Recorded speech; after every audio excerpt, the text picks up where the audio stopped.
सामाजिक कार्यकर्त्या तृप्ती देसाई यांना बीड पोलिसांनी नोटीस बजावली आहे। 17 मार्चला हजर राहण्याचे खरं तर आदेश त्यांना देण्यात आलेले आहेत। आरोप सिद्ध करण्यासाठी पुरावे घेऊन येण्याचे आदेश देखील तृप्ती देसाई यांना दिले असल्याचं कळतंय। बीड पोलिसांनी तृप्ती देसाईंना चौकशीसाठी बोलावलं आहे। बीडच्या पोलीस दलातील 26 पोलीस वाल्मिक कराड यांच्या मर्जीतले असल्याचा गंभीर आरोप त्यांनी केला होता।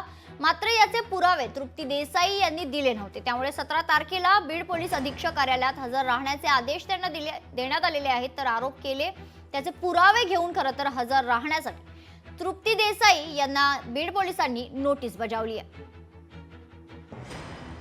बीड पोलीस अधीक्षक कार्यालयात या नोटिसीचं उत्तर देण्यासाठी आणि सगळे पुरावे घेऊन मी सोमवारी 17 मार्च रोजी बीड पोलीस अधीक्षक कार्यालयात जाणार आहे। आणि या संदर्भामध्ये जे पोलीस अधिकारी आणि कर्मचारी होते त्या संदर्भामध्ये जे पोलीस अधिकारी गुन्हेगारांना पाठीशी घालतात किंवा वाल्मिक कराडच्या मर्जीनुसार अनेक वर्षे एकाच पोलीस स्टेशनला जे काम करतात, काही भ्रष्ट आहेत, हप्ते गोळा करतात, या संदर्भातले सगळे पुरावे, काही ऑडिओ आहेत, व्हिडिओ आहेत, काही जणांचे FIRच्या बाबतीतले पुरावे आहेत, हे सगळे पुरावे घेऊन मी आता जे आहे ते पोलीस अधीक्षक कार्यालयात जाणार आहे। आणि माझी गृहमंत्री आणि पोलीस अधीक्षकांना हीच मागणी असेल की तुम्हाला पुरावेच पाहिजे होते ना, आता पुरावे घ्या, पण तात्काळ यातले पोलीस अधिकारी आणि कर्मचारी जे आहेत ते बीड जिल्ह्याच्या बाहेर त्यांची बदली होणं गरजेचं आहे।